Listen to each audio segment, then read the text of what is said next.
السلام علیکم ناظرین، میں سید عامر حنیف، آپ دیکھ رہے ہیں گواہ نیوز۔ ناظرین، آج 18 مئی ہے۔ مکہ مسجد میں بم دھماکے کے 15 سال آج مکمل ہو چکے ہیں۔ 18 مئی 2007 کا وہ قیامت خیز لمحہ کون بھول سکتا ہے جب نماز جمعہ کے دوران دھماکہ ہوا تھا اور 9 افراد جاں بحق ہوئے تھے۔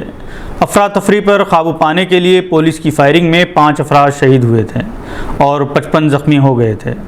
اس بدبختانہ واقعے میں ملوث ہونے کا سوامی سیمانند نے CBI کے سامنے اعتراف بھی کیا تھا، مگر عجیب قانون کا نظام ہے، اقبال جرم کرنے والوں کو چھوڑ دیا جاتا ہے اور بے قصور افراد کو نہ صرف برسوں جیلوں میں سڑایا جاتا ہے بلکہ ان کے تانے بانے سرحد پار کے کسی بھی دہشت گرد تنظیم سے جوڑ دیے جاتے ہیں۔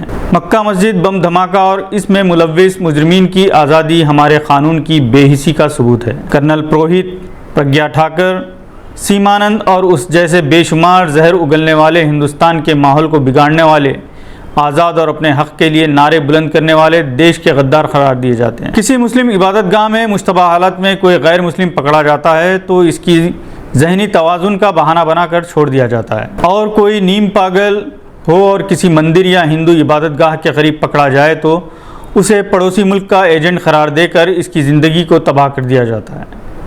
ناظرین، آج 18 مئی کو راجیو گاندھی کے قاتل کو 31 برس کے بعد رہا کر دیا گیا۔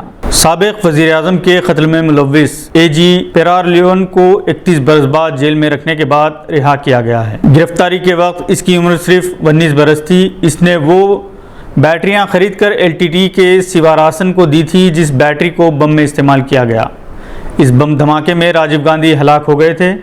ان کی رہائی کے بعد راجیو گاندھی قتل کیس میں ملوث مزید 6 افراد کی رہائی کے امکانات روشن ہو گئے ہیں، جن میں نلنی سری ہرن شامل ہیں۔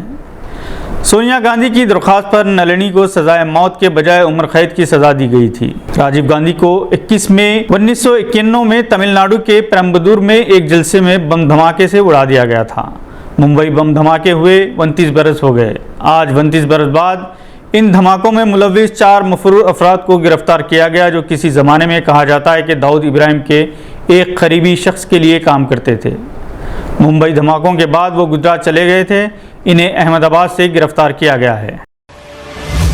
آج کے دن 18 مئی کو میوزیم ڈے بھی منایا جاتا ہے۔ ناظرین، پہلی بار عالمی سطح پر یوم میوزیم کا آغاز 1977 میں ہوا جب انٹرنیشنل کونسل آف میوزیم کی جنرل اسمبلی کا سالانہ اجلاس ماسکو میں منعقد ہوا تھا۔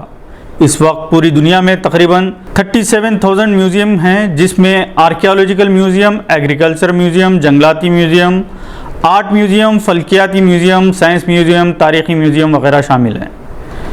مدینہ منورہ میں واقع قرآن میوزیم تو قرآن کے قدیم اور نایاب نسخوں کے لیے پوری دنیا میں مشہور ہے، جہاں 1400 سال سے لے کر آج تک کے قرآنی نسخے موجود ہیں۔ ناظرین، آج بھی وقت کے سب سے بڑے ظالم و جابر فرعون کی لاش مصر کے سرکاری میوزیم میں رکھی ہوئی ہے، جس سے عبرت اور نصیحت حاصل کرنے کی ضرورت ہے۔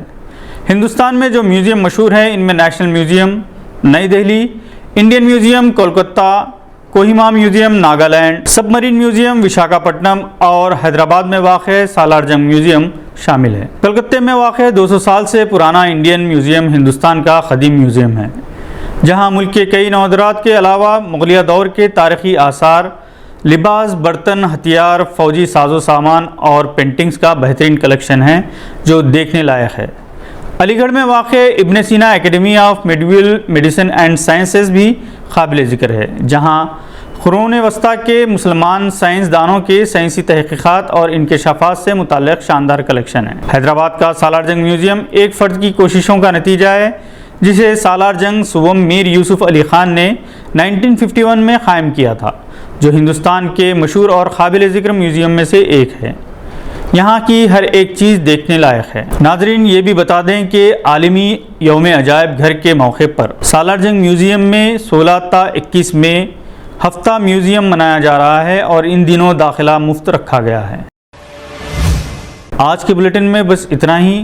امید ہے کہ آپ نے ہمارے چینل کو سبسکرائب کر لیا ہوگا۔ بیل آئیکن دبانا نہ بھولیں۔ خدا حافظ۔